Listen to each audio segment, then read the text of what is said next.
क्या आपने कभी सोचा है कि क्या आपके पास भारत की नागरिकता होते हुए आप दूसरे कंट्री की नागरिकता ले सकते हैं? तो ऐसा नहीं है।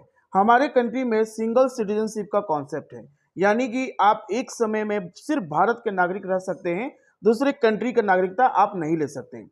तो आज का वीडियो है, इसी पे हम बात करेंगे कि इंडियन सिटीजनशिप के बारे में कौन कौन से आर्टिकल इंपॉर्टेंट है।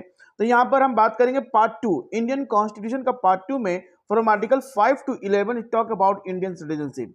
चलिए एक एक करके सारे आर्टिकल्स के बारे में देख लेते हैं। आर्टिकल 5 कहता है कि जिस दिन संविधान लागू हुआ, means day of commencement of Indian constitution on 26 जनवरी 1950, उस दिन कौन कौन भारत के नागरिक होंगे।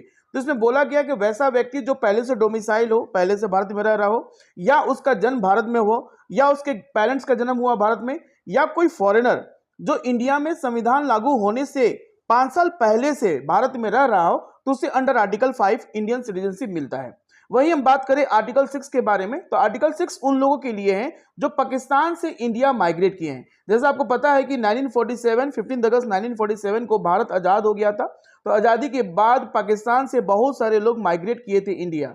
तो यहाँ पर गवर्नमेंट ऑफ इंडिया के पास कोई डाटा नहीं था कितना लोग माइग्रेट कर रहा है, इसीलिए गवर्नमेंट ऑफ इंडिया ने 19 जुलाई 1948 यानी 19 जुलाई 1948 को परमिट सिस्टम लागू किया और कहा कि 19 जुलाई 1948 के बाद जो भी व्यक्ति पाकिस्तान से भारत आया है उसे भारत की नागरिकता तभी मिलेगी जब वो 6 महीने तक भारत में रहेगा।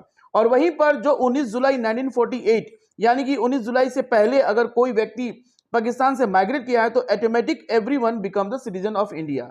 अब हम बात करते हैं आर्टिकल 7 के बारे में। आर्टिकल 7 कहता है कि जो व्यक्ति इंडिया से पाकिस्तान माइग्रेट कर गए और वापस वो इंडिया आ गए हैं तो उनको नागरिकता मिलेगी, सिटीजनशिप मिलेगी अंडर आर्टिकल 7। यानी कि 1 मार्च 1947 के बाद जो भी इंडियंस पाकिस्तान माइग्रेट कर गए थे और वो वापस रीसेटलमेंट के लिए इंडिया आए हैं तो उन्हें नागरिकता मिलेगी अंडर आर्टिकल 7। वही हम बात करें अंडर आर्टिकल 8 के बारे में, तो this is for those who born outside India, यानी अब्रॉड में, फॉरेन में किसी का जन्म हुआ है तो उसे भारत की नागरिकता मिलेगी under article 8।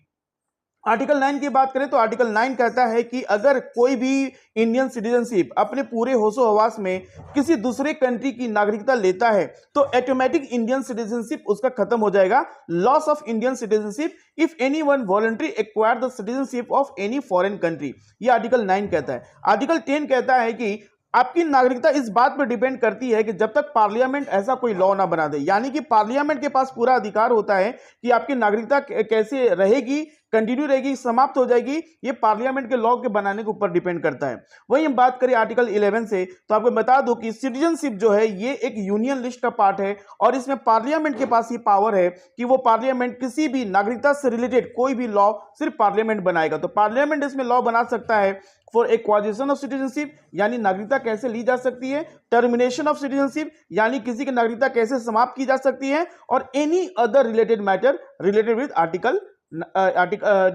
11 or with Indian citizenship. So I hope this video help you to understand from article 5 to 11 in